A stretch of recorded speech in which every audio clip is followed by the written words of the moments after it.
A paz do Senhor, meus irmãos. Pastor Ronaldo, mais uma vez passando aqui. Estamos aí para transmitir mais uma aula da revista que fala de ética, vai falar também de educação e de família e concluindo agora com mordomia cristã. É a nossa aula de hoje. Eu disse na aula passada que eram uns 23 slides, é um pouquinho mais, tá? Mas não é uma aula tão longa também, tá? Eu sempre faço ela junto com família, mas aqui na transmissão eu optei em fazer separados, que assim você pode estar visualizando em tempos diferentes, tá bom? Então vamos aí ao início da nossa aula. Já quero agradecer a presença de todos vocês. E aqui eu vou fazer um pedido a vocês. Se você ainda não é inscrito no canal, clique lá em inscrever e clique no sininho para ativar o sininho. E quando assistir o vídeo, tem um joinha lá, tem também o dislike, né? Que é o like e o dislike. Se você gostou da aula, dá um joinha lá para nós. Nós precisamos melhorar aí a nossa visibilidade dentro do próprio YouTube e também o número de inscritos. Eu preciso para poder começar a ter para eles uma característica de canal, precisa ter 1.000 inscritos. Eu preciso chegar a 1.000 inscritos. Então, por favor, nos ajude divulgando nossos vídeos e clicando lá, se for possível, nos ajudar aí, tá bom? Vamos à aula de hoje. Deixa eu beber um pouquinho de água, que eu já estou na terceira aula gravando hoje, tá? Para vocês hoje é uma aula inédita, mas eu já estou na terceira do mesmo dia, então a garganta já está indo embora. Nós temos aí então falando sobre a mordomia cristã, a aula de hoje. Puxar o fio aqui um pouquinho que está puxando a cabeça. Vamos lá então? Primeiro slide aí. Mordomia cristã. Ao entender a mordomia cristã, o crente vê o mundo como propriedade divina, ou seja, o mundo é de Deus, e passa a administrar a sua vida de modo diferente. Esse entendimento, enquanto cristão, nós precisamos ter, porque se nós tivermos esse entendimento, o que é mordomia cristã, a gente vai administrar esse mundo, a nossa vida, de uma forma diferente, entendendo que tudo pertence ao Deus que é soberano. Então vamos entender aí, para entender essa questão de mordomia, vamos ao significado da palavra, a etimologia da palavra e depois o que ela se tornou como para nós nos dias de hoje e às vezes ela até é interpretada de uma forma diferente, mas hoje eu creio que você vai sair com uma definição aí correta do que é mordomia. A palavra mordomo, ela é em português, porém a origem do latim, ela vem do latim, que chama major domus, tá? E também tem o mesmo significado aí do grego, tá? E no grego, a palavra grega é oikonomov. Creio eu que a pronúncia seja essa. Oikonomov. Oikonomos, do grego, é igual a oikos, que é casa, tá? E nomov, difícil, né? Nomos, vamos assim dizer, governo. Ou seja, a junção da palavra oikonomos, ela é a junção da palavra casa, no português, é claro, e governo, casa e governo, tá bom? Do latim, já é major, que é o maior ou o principal, tá? Maior ou o principal. E domus é casa, tá? Que é casa com tudo que ela tem e significa. Então, marjor, no caso aí, marjor, domus, seria a junção da palavra domus e major, que seria do maior ou principal e casa. Então, o principal da casa, né? O principal da casa, o maior da casa, vindo aí do latim, e do grego vindo o governo casa, tá? O que governa a casa, seria o sentido aí da palavra. Assim, mordomo é o principal servo que administra a casa do seu senhor. Mordomo é o principal servo que administra a casa do senhor. E aí nós podemos ver alguns mordomos aí na Bíblia, né? Eliezer e José, dois mordomos aí que se destacaram aí dentro da mordomia bíblica, dentro do contexto bíblico, tá? Um ponto que é interessante nós observarmos aqui é que quando nós olhamos para estas palavras, nós vamos ver que mordomia, como está escrito nessa parte azul ali, assim, mordomo é o principal servo que administra a casa do seu senhor. Só que, em falando de definição aí da palavra, quando nós vamos para a questão aí de usar a palavra, do usual da palavra nos nossos dias, se entende que mordomia é aquele que vive na regalia, aquele que vive no bem bom. O sentido da palavra hoje, ela passou no português a ter essa conotação. Fulano é mau mordomo, fulano é mordomo, vive na mordomia, vive na regalia, vive na... Né? Na verdade, o sentido original da palavra ela não traz esse significado, ela traz aquele que administra a casa do Senhor. Agora, por que essa palavra ela chega para nós hoje nesse sentido de que mordomo é quem está na boa, ou mordomia é quem está na boa, né? A palavra mordomia é quem está vivendo aí no bem e o melhor. Porque se você observar, o mordomo, ele na antiguidade, ele vivia na casa do seu senhor. Então ele vivia, embora ele não fosse senhor, ele desfrutava de tudo que se tinha na casa do bem e do melhor. E mesmo sendo um servo, ele morava, comparado aos outros servos, ele tinha bons aposentos para dormir, ele tinha boa refeição. Alguns casos, eles experimentavam a comida do seu senhor antes deles comerem para ver se não tinha veneno. Então ele comia do bem e do melhor, ele vivia no melhor, sem ter os custos financeiros dessa vida que ele levava. Por isso que acabou sendo hoje, entre aspas, o termo ser pejorativo, entre aspas, digo eu, pejorativo, de dizer que mordomia é viver em regalia, tá? Porque, de certa forma, o mordomo, embora sendo um servo, o senhor que administra, o servo que administra a casa do seu senhor, ele vivia relativamente bem comparado aos outros escravos. Então, teoricamente, olhando assim, os outros escravos dizem, bom, é o mordomo lá, o que vive na mordomia lá, porque é ele que está bem, nós estamos aqui ralando e ele está lá no bem bom, comendo lá na casa do Senhor, dormindo lá, enfim, toda essa questão, tá bom? Creio que ficou bem compreensível aí para os irmãos, tá? Então, o termo mordomia tem sido muito divulgado pela imprensa, em geral para designar regalias no exercício de uma função pública, tá? Porque você trabalha no dia a dia e é uma função pública, a gente às vezes funcionário público tem regalia, tal, mordomia, porque eles têm uns direitos trabalhistas que nós não temos, porém também há outros que eles não têm, tá?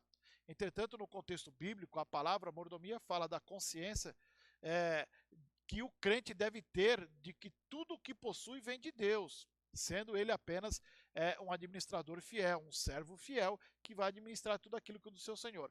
E, de certa forma, nós vamos gozar, nós vamos desfrutar daquilo que é do nosso Senhor, administrando. Olha que coisa interessante, né? O significado da palavra.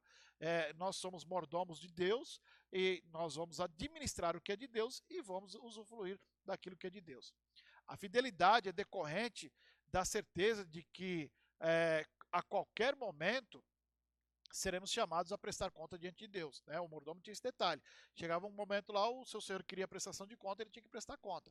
E a gente não é diferente, nós estamos aí a qualquer momento para sermos chamados diante de Deus para prestarmos conta. Por isso, a vida e os seus valores devem ser vividos e administrados sob o ponto de vista de Deus, sob a ótica de Deus, ser sobre a orientação de Deus, para que na hora da prestação de conta eu não seja achado em falta, tá? Então, ao entendermos a mordomia cristã, o crente vê o mundo como propriedade divina e passa a administrar a sua vida de um modo diferente, tá? Eu achei linda essa imagem que coloquei aí, referente ao versículo que nós vamos ler em Salmo 89:11. Teus são os céus e tua é a terra, e o mundo e a sua plenitude. Tu fundaste, ou melhor, os fundastes, tá? Deus é o dono de todas as coisas e nós estamos aqui somente para administrar aquilo que é do próprio Deus, tá bom? Vamos para o item 2, base bíblica para a mordomia cristã, é o título do item 2. É através da mordomia, da doutrina da mordomia cristã, que os princípios básicos da vida do crente são expostos, capítulo 12 e versículo 42 de Lucas, tá? O conhecimento da doutrina da mordomia cristã dá ao crente uma maior perspectiva da vida no seu dia a dia. O crente precisa aprender a mordomia cristã, essa doutrina que vem ensinar sobre a mordomia, de você administrar tudo aquilo que é de Deus. Nada é nosso, tudo é de Deus, somos apenas administrador. E a doutrina bíblica da mordomia, ela centraliza os seus princípios na soberania de Deus. Então, o ponto principal da doutrina bíblica em relação à mordomia cristã é que o princípio dela, o ponto principal é que a soberania é de Deus. Tudo está centralizado em Deus, porque tudo é dele, nos colocando como mordomos, como servos, como administradores, de preferência, servos fiéis, mordomos fiéis. Está lá, os irmãos depois leia do Senhor é a plenitude, enfim, Salmo 24 e 1 Coríntios 4 e 2, tá bom? Os irmãos vão ver aí falando sobre essa questão. E aí, dentro desse tópico, a base bíblica para a mordomia cristã, vamos ver alguns itens aí do Senhor é a terra, tá? É o Salmo 24 que eu acabei de citar. Para se compreender o princípio bíblico de mordomia, nós precisamos saber que, primeiro, do Senhor é a terra e a sua plenitude, e o mundo e aqueles que nele habitam. Então, do Senhor é a terra, é a plenitude, o mundo e aqueles que habitam, ou seja, até nós somos de Deus. Então, somos servos fiéis a este Deus e exercendo a mordomia como ele deseja que nós venhamos exercer. Segundo, o nosso papel aqui é apenas reconhecer a soberania divina. E nós precisamos reconhecer que Deus é soberano sobre todas as coisas. E aí exercer a função profícua de mordomos. Porque se tudo é dele, eu estou aqui para administrar, nada é meu. Pois nada levaremos daqui. Está lá em 1 Timóteo 6 e 7. Por isso, devemos exercer com fidelidade a mordomia cristã, para que tenhamos direito ao descanso eterno. Se a nossa mordomia cristã, o nosso exercício como mordomos de Deus, for de excelência, for de fidelidade, for um que agrade ao nosso Senhor, que é dono de todas as coisas, nós podemos ter certeza de que Ele dará a recompensa, que é o descanso eterno. Tá bom, irmãos? Perdão aí pela garganta de novo, tá? Olha só o que diz os versículos de Salmos. Melhor, Salmos e Daniel, né? Salmo 46 e 7, Daniel 3, 4 e 37, e depois Daniel 20, 2, 20 e 21. Diz assim: Deus é o rei de toda a terra. Acabou, irmãos. Deus é o rei de toda a terra. Lá em Daniel. E é também o rei do céu. Então, lá no versículo 46 e 7 de Salmos vai falar que ele é o rei de toda a terra. Já em Daniel diz que ele é o rei do céu, no capítulo 4. Já no capítulo 2 diz assim, que está acima de todos os reis da terra. Ele está acima de todos. Até os reis da terra são servos dele, são mordomos. E às vezes não estão administrando como ele quer. Por isso que precisa ter a excelência baseada nas escrituras para que você possa ter a doutrina da mordomia cristã e fazer aquilo que agrada a Deus. Então vivemos hoje numa sociedade que perdeu essa noção de senhorio de Deus sobre a terra, né? Muitos nem reconhecem Deus como Senhor da terra. Tá? Vemos uma filosofia que coloca o homem como centro de todas as coisas. Eles tiraram Deus do centro e colocaram o homem, excluindo a ideia do reinado de Deus. O que nós precisamos entender é que Deus é soberano e governa sobre todas as coisas. Então, todo rei, toda autoridade, ela é constituída por Deus. Por quê? Porque ele é rei dos reis e ele é a autoridade das autoridades. Tudo é dele, tudo provém dele, tudo é para ele. Tá? Diante disso, é preciso resgatar e anunciar a mensagem bíblica acerca de Deus, o rei de toda a terra, que deve reinar absoluto em nossas vidas. O Senhor reina. Grave isso. O Senhor nunca deixou de reinar, irmãos. Até o inimigo das nossas almas, ele só vai até onde o próprio Deus permite. Tá? Deus reina soberano. Não há nada que esteja acima do governo de Deus. Tá? E toda a criação é do Senhor, que é o ponto B aí. A Bíblia afirma que Deus é o autor de toda a criação. Em Hebreus capítulo 11, e versículo 3, a parte A do versículo, diz assim: pela fé, entendemos que os mundos, pela palavra de Deus, foram criados. Pela palavra de Deus, então foi criado por ele. O Gênesis vai nos mostrar a criação de forma ordenada e gloriosa. Está lá no capítulo 2, versículo 1, como que foi essa criação, e como foi ordenada e de forma gloriosa. Bendito seja o Senhor para todo sempre. Né? E ele chega a destacar sempre o poder desse Criador, desse poder criador de Deus, né? O Gênesis vai sempre destacar essa questão aí, que Deus é o criador de todas as coisas e esse poder que ele tem para criar todas as coisas. Então a doutrina da criação traz ao homem a responsabilidade pela preservação do que Deus fez como mordomo do seu próprio mundo. Então Deus nos faz mordomos do próprio mundo que ele criou. E se Deus nos colocou dentro desse mundo para administrarmos, para cuidarmos, para servi-lo a ele, que o façamos com excelência, tá? Gênesis 1:29 e Deuteronômio capítulo 20, versículo 19, irmãos. A criação do homem à imagem de Deus foi acompanhada da entrega de grande responsabilidade. Né? Deus cria o homem à imagem dele e dá a ele, entrega a esse homem uma grande responsabilidade. Nenhuma outra criatura recebeu tantos privilégios de Deus como o homem recebeu. Nenhuma outra criatura. Deus concedeu ao homem o domínio sobre toda a terra, irmãos. Isso é algo tremendo.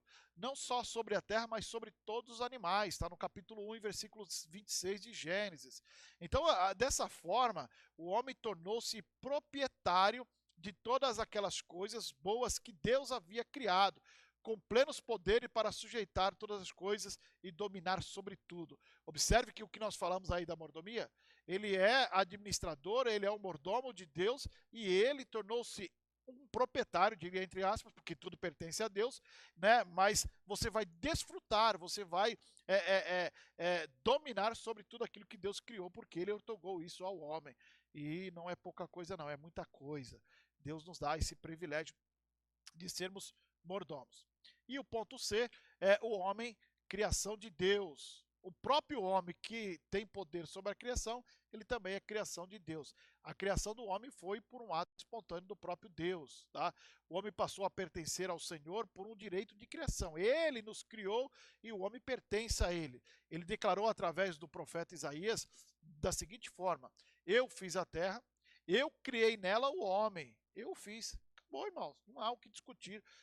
Se nós temos a nossa fé baseada na palavra de Deus, não há o que discutir, está muito claro o texto de Isaías 45:12. Foi Deus quem criou a terra, criou o homem, ele fez todas as coisas, tá? Então a vida do homem veio direta de Deus, tornando uma pessoa com consciência de si mesmo e com livre-arbítrio. E aí é uma coisa interessante. Mesmo Deus criando o homem, ele dá a esse homem esse livre-arbítrio, o poder de escolha, o direito de escolher. Está lá em Gênesis capítulo 2, versículos 16 e 17, e também o capítulo 4 e 7. Né? E, infelizmente o homem escolheu errado e viveu o caminho de pecado e sofreu as consequências. Tá? Por isso devemos ter consciência dessa mordomia cristã, pois um dia nós vamos prestar conta diante dele. Eclesiastes capítulo 12 e versículo 7 vai nos falar claramente dessa prestação de conta, tá? A mordomia cristã estabelece como verdade que Deus é o Senhor e dono de tudo quanto existe na terra, no céu, e concedeu ao homem o privilégio e responsabilidade de administrar, tá? Essa doutrina da mordomia cristã, ela vai estabelecer essa verdade no homem, tá? Deus é dono de tudo, mas ele deu esse privilégio ao homem e a responsabilidade. É privilégio, mas também é a responsabilidade de estar administrando. Os homens não são donos, mas mordomos. Tá? E além disso, requer-se dos dispenseiros ou dos mordomos que se ache fiel, como se diz na palavra de Deus, como diz e nos traz a instrução a própria palavra de Deus. Tá? Item 3 aí, mordomia do corpo.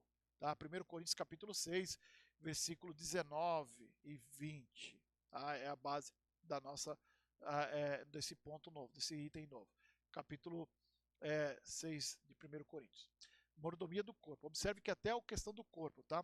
O corpo é a estrutura física do homem. Tá? Este foi criado por Deus com um cuidado especial. Então esse é o ponto de partida. Deus criou o homem e essa criação foi de uma forma muito especial, um cuidado muito especial. E ao criar as demais coisas, Deus disse, haja. Quando, porém, ele criou o homem, ele formou do pó da terra, ele soprou nas narinas, soprou-lhe nas narinas, dando fôlego assim, o fôlego de vida, como diz lá em Gênesis capítulo 2 e 7. O salmista Davi, ele disse assim, eu te louvarei, porque de um modo admirável e maravilhoso eu fui formado. Está lá em Salmos 139, 14. Então Deus é o Criador do homem, isso não há o que discutirmos, não há o que questionarmos, tá? Mas há um conceito errôneo de que existe esse conceito existe desde o primeiro século, divulgado pelos gnósticos, de que a matéria é má, tá? E com esta negação da encarnação de Jesus, eles negam a encarnação de Jesus, o fato de que Jesus ter vindo em carne, e afirma que ele veio apenas em espírito. Vamos entender isso aí. O slide anterior mostra que Deus criou o homem. E todas as demais coisas ele disse que era bom, mas na questão do homem ele disse que era muito bom. Quando ele faz o homem no último dia que ele termina, ele diz que é muito bom. Os irmãos leem Gênesis 1 lá e vão comprovar o que nós estamos falando aí, ok? Bom, aí desde o primeiro século veio os gnósticos trazendo uma filosofia, eu não posso nem dizer se é uma doutrina, mas uma forma de pensar, de que a matéria, esse corpo é mau, tá? Ela é má. E com essa negação, eles até eles negam com essa alegação, eles negam a encarnação de Jesus. Por quê? Porque se a matéria é má, Jesus, que é santo, não viria habitar na carne. Então eles afirmam que Jesus ele veio apenas em espírito. E não é isso que a Bíblia vai nos afirmar. Tá? A Bíblia condena esse conceito. Lá em 1 João 4 e 2 e 3, ele vai dizer da seguinte forma: nisto conheceis o Espírito de Deus. Todo espírito que confessa que Jesus veio em carne é de Deus. Ponto. E todo o espírito que não confessa que Jesus veio em carne não é de Deus.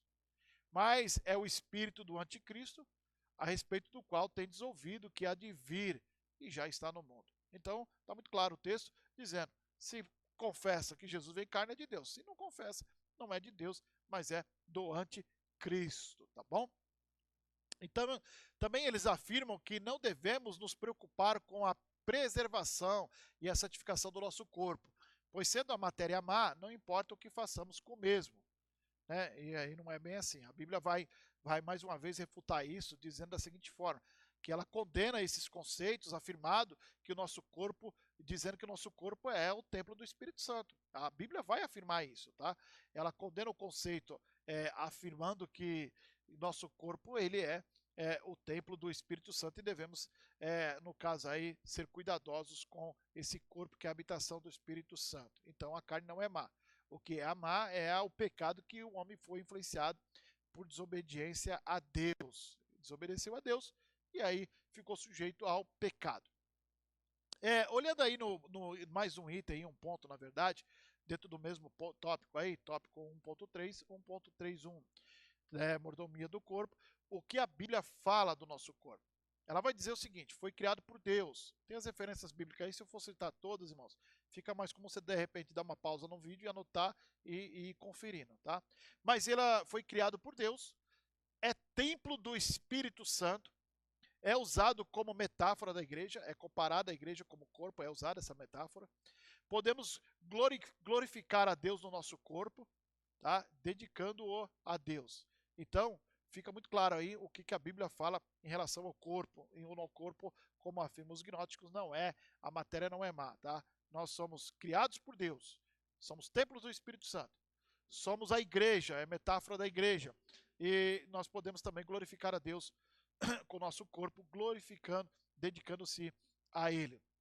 No item 2 desse mesmo tópico, vai dizer os deveres para com o corpo. Tá?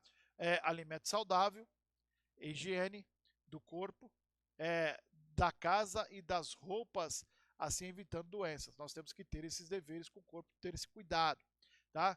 Visitas ao médico em caráter preventivo, nós só visitamos, irmãos, e aí erramos, só quando tem algum problema. Na verdade, nós precisamos ir em caráter preventivo. As vacinas que é necessária, tá? Por exemplo, os exames preventivos e etc. Tá? Devemos usar trajes santos para cobrir o corpo, tá?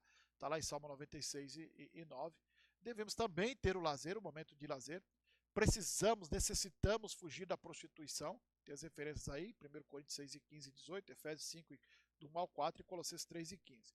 E não fazer uso dos inimigos do corpo. Quais são os inimigos do corpo? O fumo, a bebida e as drogas de uma forma geral, tá? Temos que ter esse cuidado. Vamos falar aí no item 4, no tópico 4, as mordomias das finanças.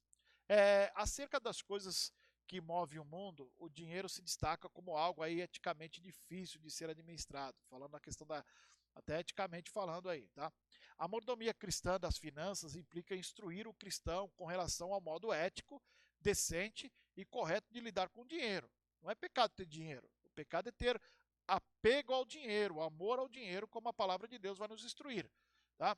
A mordomia cristã ela vai instruir como o cristão deve ter esse relacionamento aí, sendo ético, decente, correto, para que ele possa lidar com o dinheiro. O dinheiro não, o dinheiro está diretamente ligado aos bens materiais e o ser humano ele busca bens materiais. É claro, eu não posso estar apegado aos bens materiais. Eu preciso me apegar às coisas espirituais, divinas, buscar as coisas que são de cima. Mas isso não me impede de ter uma boa casa, de ter um bom carro, de eu tendo condições. Eu não posso ficar preso nessas coisas, tá? A mordomia cristã, nesse particular, tem a ver com a administração adequada do dinheiro, como adquiri-lo, que é da forma correta, né, ter a posse dele e utilizá-lo do mesmo nas várias atividades da vida material, tá? Não adianta você amontoar um monte de dinheiro e nunca usar, nunca usufruir de nada e amanhã você morrer aí e o outro vai usufruir do que você levou a vida toda para conquistar. Outros, eles perdem a saúde em busca do dinheiro e depois, quando chega num tempo da vida, já não tem mais saúde, gastam o dinheiro para tentar recuperar a saúde e aí já não tem mais jeito. Por quê? Porque falta sabedoria na administração. A mordomia cristã ela vai ensinar isso, a você adquirir o dinheiro de forma correta, a você ter a posse dele de forma correta e a utilizá-lo de forma correta nas suas atividades de vida material. A administração do dinheiro, seja pessoal ou em público, deve ser com critério, honestidade e responsabilidade. Tá? Tem pessoas que não sabem administrar, nunca tem. Tem pessoas que não sabem administrar e tem muito. E aí não consegue usufruir. Tá? Nós não fomos chamados para viver de extremos, irmãos. Nós somos chamados para viver no equilíbrio. E nas finanças nós precisamos também ter esse cuidado, tá bom, irmãos? E uma das coisas que nós precisamos saber é devolver a Deus aquilo que Ele confiou nas nossas mãos, que é a questão dos dízimos. Não vou me aprofundar em questão de dízimo, mas um administrador correto das finanças dele, a primeira coisa que ele faz é separar o que é de Deus. Vejamos o exemplo aí de Joás. Olha que coisa interessante. Que percebendo que o reino de Deus e principalmente a casa de Deus, não só o reino, mas principalmente a casa de Deus, estavam em estado deplorável, necessitando de reparos, ele despertou o coração do povo para contribuir para essa finalidade. Tá? Então o rei ele foi lá e organizou um sistema de arrecadação de dinheiro para reparar o templo. Bolou lá, organizou o sistema, começou a arrecadar o templo, e desse modo Joás ele constituiu-se no modelo de mordomia cristã, tá? Na Bíblia, porque ele pega, olha a necessidade daquilo que era de Deus, da casa de Deus. Se Deus é dono de todas as coisas, logo a casa de Deus estaria de uma forma deplorável. Então ele pega, organiza um sistema de arrecadação no meio do povo, tá? Para contribuir para essa finalidade de reparar a casa de Deus, e ele se torna aí um modelo de mordomia cristã. Tá? E aqui aprendemos preciosas lições da mordomia de Joás, referente aí às finanças do povo de Deus. Joás despertou o interesse do povo, ele desperta o interesse do povo para reconstruir ou para contribuir e, consequentemente, reconstruir a casa de Deus, né? Fazer as reformas necessárias. Joás percebeu que o segredo do sucesso do seu reinado consistia em primeiro cuidar das coisas de Deus, vou cuidar primeiro das coisas de Deus, tá? O templo precisava de reparos urgentes, precisava, e para tal precisava de amor, dedicação e cooperação do povo. Está lá em 2 Reis, capítulo 12, se os irmãos quiserem depois observar esse texto aí e ter um aprendizado excelente aí sobre a vida de Joás. Agora observe que ele vê a necessidade de cuidar da casa de Deus e ele coloca em primeiro lugar cuidar da casa de Deus, primeiro lugar porque ele era mordomo. Então a casa dele também é de Deus, mas a casa de Deus, onde Deus se manifestava, precisava de reparo. Então ele primeiro priorizou a casa de Deus e cuidar da casa de Deus e conseguiu mostrar ao povo a necessidade, e o povo foi e contribuiu. Joás estabeleceu ordem e organização. Tá? Sem esses elementos, não pode haver coordenação nos trabalhos da igreja, ordem e organização. Mesmo que haja fervor e espiritualidade, tá? Precisa ter ordem, tem que ter organização, tá? Ele deixou o Joiada, perdão, sob o sacerdote, a responsável de coordenar. Então a coordenação estava na mão de Joiada, né? Com os demais sacerdotes, só que ele era a liderança. A captação e manuseio do dinheiro. Então estava a parte financeira na mão dele com os demais sacerdotes. E as mensagens inspiradas sobre o propósito das ofertas estimularam o povo a contribuir com um espírito voluntário, generosa e alegre. Então o próprio sacerdote passava aquilo para o povo e o povo aí começou a entender a necessidade. Tá? Aí Joás demonstrou responsabilidade na sua administração. Tá? Ele estava firme em seu propósito de reconstruir e reparar o templo. Então ele convocou os seus liderados, principalmente o Joiada, lá, o sacerdote, e perguntou-lhe: por que não reparais o estrago da casa? Né? E Joiada não estava cumprindo a sua responsabilidade. Ele colocou um camarada no cargo e o camarada não cumpriu a responsabilidade. Não foi um mordomo fiel, né? E nossa mordomia requer propósito e fidelidade. O coração de Joás estava para cumprir e fazer com finalidade. E aí aquele que estava servindo a ele já não tinha o mesmo propósito, né? Quantos os líderes cristãos aí são honestos quanto ao emprego do dinheiro aí do Senhor que entra nos cofres da igreja, mas em vez disso, mas em vez de utilizar na obra de Deus, preferem guardá-los em bancos, né? Nós só temos esse tipo de problema, infelizmente, alguns líderes aí têm caminhado para essa forma de agir, tá? E não agrada a Deus porque às vezes está padecendo a obra. Então, com Joás, o dinheiro tinha que ser empregado nas finalidades estabelecidas. Para ele, era necessário que fizesse o que ele tinha passado para o povo, para que o povo não perdesse a fé e a confiança nos seus líderes. Tá? Porque quando o povo olha para um líder que ele diz que vai fazer uma coisa e ele pega o dinheiro do povo e não faz, não administra, não é um mordomo fiel, o povo acaba perdendo a credibilidade, a confiança nesse líder. Tá? Tem que tomar um cuidado muito grande, administrar o dinheiro dos outros. É uma das coisas que eu me preocupo muito, porque eu tenho que prestar conta ao povo. Tá? Infelizmente não temos que definir uma coisa para podermos perdão, só vou voltar aqui o slide, eu apertei sem querer e vamos lá. Então, eu tenho que ter esse cuidado, só finalizando aqui o slide, para que o povo não perdesse a fé e a confiança, não perca a fé e a confiança nos seus líderes. Temos que ter esse cuidado, tá bom? Agora sim, item 5, mordomia cristã do tempo, tá? Falar aí do tempo agora aí na questão da mordomia. Felizmente não temos aí que definir uma coisa para podermos usá-la. Tá? Não há como definirmos uma coisa aí, no caso o tempo. Se tivéssemos que definir o tempo para podermos viver, a humanidade toda deixaria de existir, pois ainda não se encontrou uma definição satisfatória para essa ideia. Tá? Os filósofos se debatem na exposição de suas teorias em relação ao tempo e ao espaço, o que para o povo em geral nada mais é do que perder tempo, né? O melhor que temos a fazer é nos utilizarmos e aí da melhor maneira disso que todos nós conhecemos pelo nome de tempo e que ninguém sabe explicar bem o que é, né? A gente não sabe explicar aí muito bem o que é o tempo. Uns tentam explicar e na verdade não temos a real compreensão do que é o tempo, né? Costumamos aí dividir o tempo em períodos, uns mais, outros menos longos, tá? O que chamamos de segundos, minutos, horas, dias, meses, anos e séculos, tá? Então, assim, que para descrever a parte da existência de alguém passa neste mundo, nós usamos aí a questão dos anos, né? E dizemos, por exemplo, que fulano viveu aí tantos anos. E ainda que todos tomemos por base essas divisões do tempo aí, minutos, horas, dias, meses, anos e séculos, a vida de alguém dificilmente pode se expressar em dias e anos, tá? A vida é muito mais do que respirar, do que comer, beber e exercer as funções de um corpo. A vida vai além disso, tá? Entretanto, há muitos para quem a vida nada mais é do que isso, que é comer, beber, exercer as funções do corpo. Jesus mesmo, ele deixou essa verdade clara quando indagou.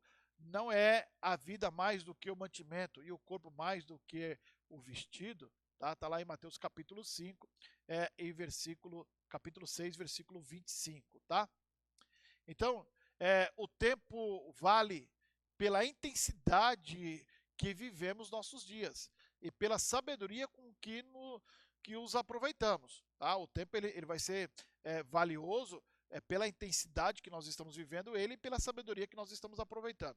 Por isso, alguém que existiu apenas 25 anos, ele pode ter vivido muito mais do que outro que chegou até os 70 anos. De repente o camarada chegou aos 70 anos, mas a vida dele não foi aproveitada, não teve a intensidade, não teve a sabedoria para aproveitar. E outro que viveu apenas só 25 anos, teve uma intensidade muito maior e uma sabedoria muito maior para usar esses anos que bem menos daquele que viveu 70 anos, tá? Então, acaba entendendo essa questão aí de ter vivido melhor do que outro que viveu muito mais tempo, tá?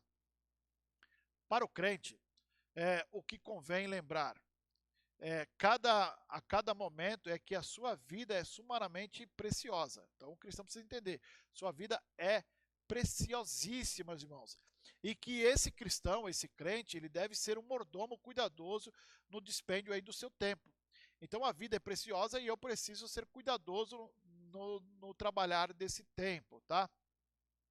Paulo recomendava aos Efésios, no capítulo 5, versículo 15 e 16, da seguinte forma: portanto, vede prudentemente como andais, não como nécios, né, o que não tem conhecimento, não tem sabedoria, mas como sábios, remindo o tempo, porque os dias são maus. Preciso remir os tempos. Eu tenho que viver de forma prudente, de forma sábia, segundo a orientação da palavra de Deus. Tá? Deus, em sua bondade, nos permitiu usar o tempo. Ele nos permite usar o tempo. Agora, para que ele nos permite? Para ganhar o nosso sustento, para o nosso descanso, para o recreio, o lazer, para todas as demais atividades da nossa vida. Deus nos dá essa permissão para usarmos o tempo de forma sábia em todos aquilo que é necessário. Tá? Tão acostumado estamos a usar desse tempo que com facilidade nos esquecemos de que ele não é nosso, e sim, ele é um depósito sagrado. Ele pertence a Deus, nós somos só mordomos desse tempo em que ele nos permite viver nessa terra, porque a vida pertence a ele. Tá?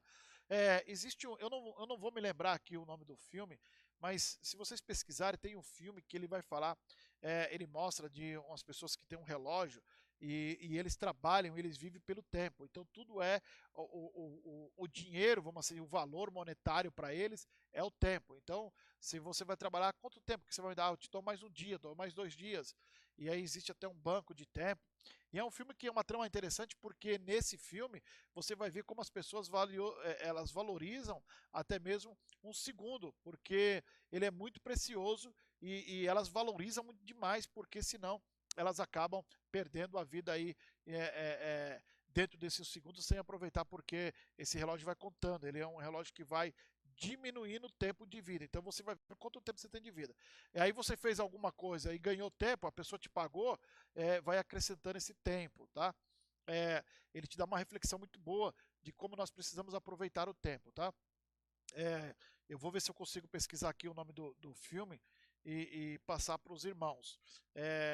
Mas é um filme muito interessante. Por quê? Porque Deus nos dá a oportunidade. Eu vou digitar aqui um pouquinho e vou sair da posição, tá? Filme. Eu vou pôr se dá para aparecer sobre o tempo de vida. Vamos ver se vai aparecer aqui. Aí eu já falo para os irmãos qual o nome. Aí você pode estar assistindo esse filme para que possa. O Preço do Amanhã. Acho que esse é o nome do filme, O Preço do Amanhã. Se eu não estiver enganado, esse é o filme, tá? Isso, é isso mesmo. O Preço do Amanhã é o nome do filme. Esteja, irmãos, assistindo esse filme, é bem interessante. Aí você vai ver que nós precisamos ser mordomos sábios na administração do nosso tempo, tá bom? Falando em tempo, deixa eu adiantar aqui. Então, quem desperdiça o tempo prejudica a si mesmo. Não só a si, mas também a sociedade no meio qual vive e qual deve ser a sua colaboração, tá? Ele prejudica o seu próximo, cujo tempo precioso ele rouba, tá? Ele acaba roubando o tempo do próximo. Já vou explicar essa questão de roubar o tempo. Como roubar o tempo do próximo? Eu vou mostrar para você como que rouba o tempo do próximo. A esse temos desejo de dizer, como o filósofo antigo: não me tireis aquilo que não me podes dar, tá? Não tire o meu tempo, que você não vai poder me dar tempo de volta, tá? Porque algumas pessoas acabam roubando o tempo de outras pessoas, tá? Roubando o tempo. A gente vai citar um exemplo daqui a pouquinho aí, tá? Vamos aí o item 1 desse tópico 1.5, tá? É, como podemos então esbanjar o tempo precioso que Deus nos entrega, tá? Vamos lá, letra A, ponto 1. Em conversas fúteis e inúteis, tá?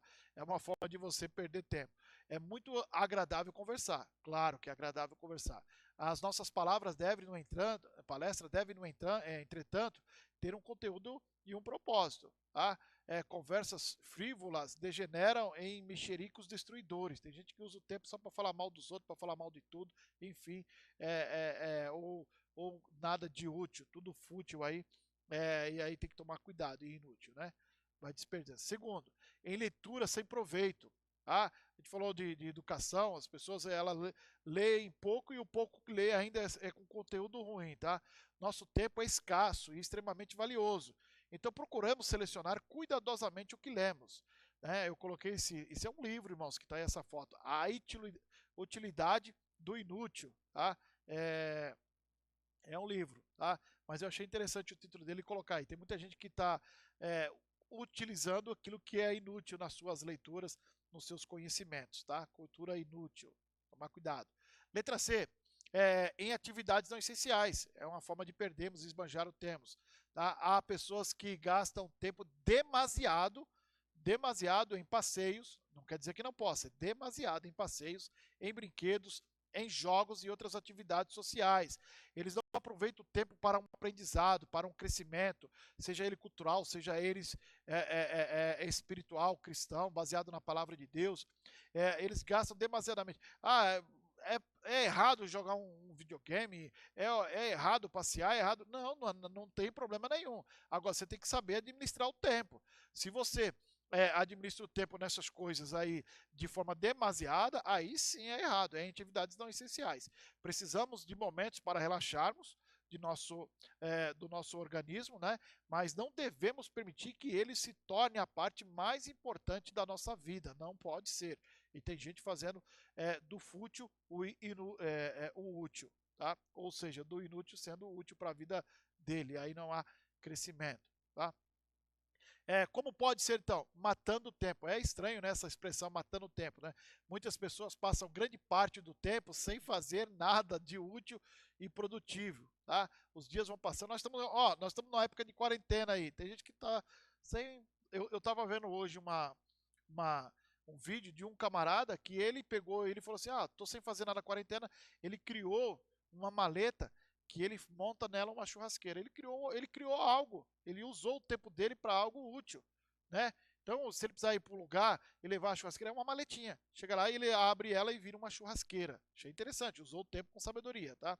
Essas pessoas, lembram-se, a senhora que pergunta a quem perguntaram o que fazia do seu tempo, né? Perguntaram, o que você faz do seu tempo? Não faço nada, não tem nada de... Tá matando tempo, né? Tô aí matando tempo. O que você tá fazendo? Nada, né? E fazer nada é perder tempo.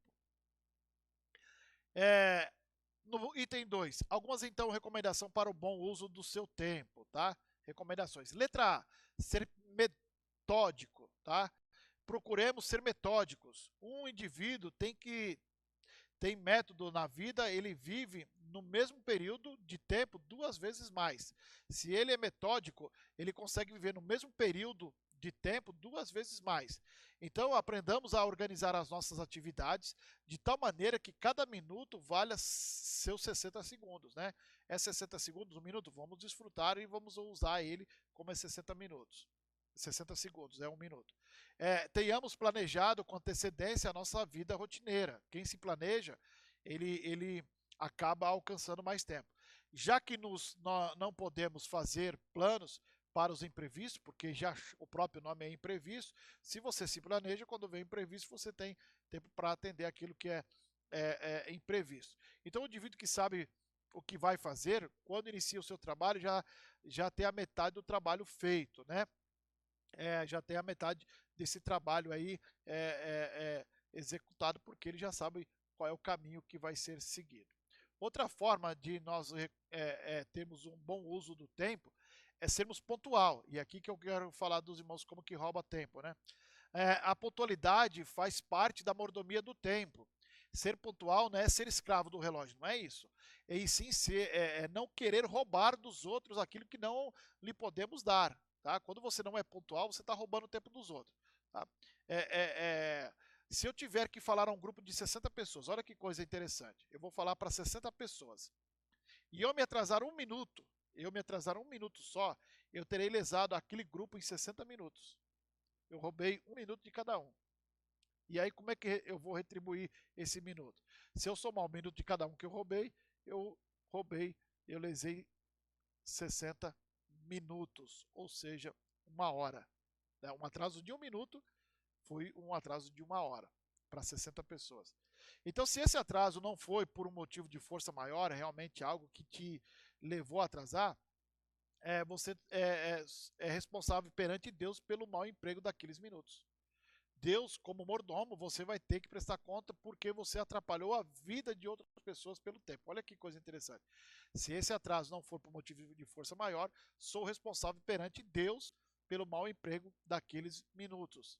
Poderá alguém dizer-me que um minuto não tem importância? Mas é de um minuto que a vida é feita. Um minuto é muito importante, tá? Então formemos o hábito da pontualidade. Pontualidade. Nós precisamos ser pontuais, irmãos, tá? Pontual é uma forma de exercer a mordomia cristã com excelência. Outra recomendação para o bom uso do tempo é ser equilibrado. Tá? Devemos ser equilibrados no uso do nosso tempo. Isto é, dar tempo às coisas na proporção do seu valor. O que é mais valoroso? O que é mais importante? E aí você empregar o tempo, mas não deixando de você dar tempo a todas as coisas. Tá? E você vê como é que a gente vê as coisas erradas. Se você perguntar para qualquer pai de família, para qualquer mãe, fala assim, o que é mais importante para você? Ah, minha família. E às vezes é o que menos dá tempo. Então devemos ser equilibrados no uso do tempo e isso dar mais tempo às coisas na proporção do seu valor. Então, indivíduos que dão tempo demasiado ao divertimento, outros ao trabalho e outros ainda ao descanso, tá? E não tem o equilíbrio, tem que tomar cuidado. Devemos sabiamente distribuir o nosso tempo com o objetivo de desenvolver uma personalidade em cada coisa que seja feita e usada, considerando o seu valor em relação à vida e à eternidade. Então você cria um balanço, um equilíbrio no valor em relação à vida e à eternidade. E aí você vai começar a distribuir esse tempo de acordo aí com a necessidade de cada um e o objetivo que há de ser desenvolvido para cada coisa, tá bom? Mas precisamos ser equilibrados na questão do tempo. E letra D, dentro aí da recomendação para o bom uso do tempo, é servir, irmãos. O tempo mais bem empregado é aquele que gastamos em favor de outra pessoa, tá?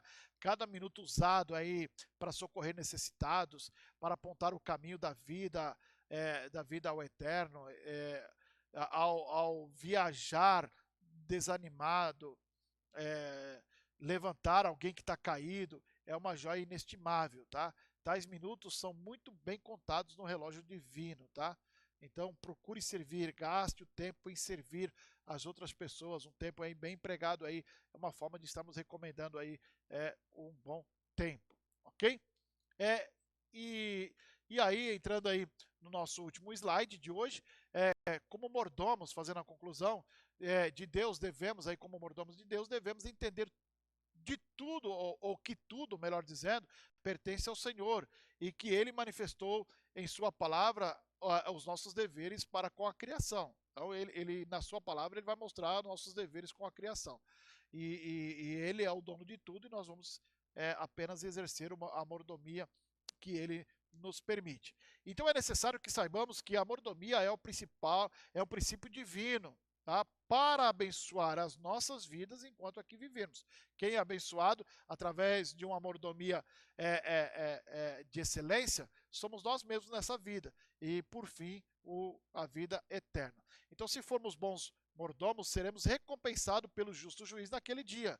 Senão, vamos sofrer o dano por nosso desprezo e administração dos bens temporais e espirituais. Tá? Então que vivamos, pois, certos de que, como dispenseiro, devemos ser fiéis. Sejamos sábios na administração da mordomia, daquilo que é de Deus, do cuidado das coisas de Deus. E tudo é de Deus, inclusive a nossa vida pertence a Deus, então precisamos administrá-la com sabedoria e aquilo que Deus confia em nossas mãos. Tudo que vier, diz Eclesiastes, a sua mão faça conforme as tuas forças, porque para a sepultura onde tu vais, não há ciência, não há indústria, não há coisa alguma. Então, nessa terra, confio na tua mão, faça com excelência, sabendo administrar o financeiro, o tempo, a sua vida, as coisas de Deus, tudo aquilo que Deus permitir que você venha viver. E viva com excelência, viva uma vida com abundância. Amém? E assim concluímos aí a nossa aula de hoje, tá? Na verdade, não só a aula, nós estamos concluindo essa apostila que fala da ética cristã, que fala também da educação cristã, família cristã, e hoje concluindo aí com mordomia cristã. Irmãos, na sequência, nós teremos aí a aula de teontologia e cristologia, é a próxima apostila, tá? Que nós vamos estar passando para os irmãos. Teontologia e cristologia é o que nós estaremos estudando, e aí faltará essa apostila de teontologia e depois epístolas gerais e concluindo aí o nosso curso. Falta apenas 2 apostilas após a conclusão dessa aqui. Tá bom, irmãos? Quero agradecer a Deus pela vida dos irmãos, por estar aqui conosco, nos acompanhando e que Deus possa estar recompensando a vida de cada um de vocês. Vamos orar ao nosso Deus e agradecer a Ele pela essa aula de hoje, tá? Pai, em nome de Jesus Cristo, te rendemos graças e louvores, ó Deus, por estar nos usando, ó Pai, e nos permitir sermos mordomos da tua casa, Senhor Deus. Então que sejamos mordomos fiéis, que tenhamos sabedoria para exercer essa mordomia como tu queres, Senhor Deus, e como orienta a tua palavra, Senhor Deus. Nos ajuda na aplicação, Senhor Deus, de cada aula que nós temos aqui, Senhor Deus, para que sejamos, ó Deus, homens e mulheres sábios diante de ti, Senhor Deus. Abençoa os meus irmãos que estão aprendendo, Senhor Deus, e dê a graça através do teu Espírito para que possam, Senhor Deus, estar aplicando, Senhor Deus, e amanhã ensinando outros a tornarem-se discípulos e também fazendo, Senhor Deus, outros discípulos. E assim continuaremos até a vinda do Senhor fazendo discípulos e o teu reino crescendo. Ó Pai, usa-nos conforme a tua vontade, pois somos mordomos, ó Pai queridos, ortogados por ti, ó Deus. Por isso queremos expressar a nossa gratidão e a nossa alegria. Abençoa os meus irmãos, em nome do Senhor Jesus Cristo.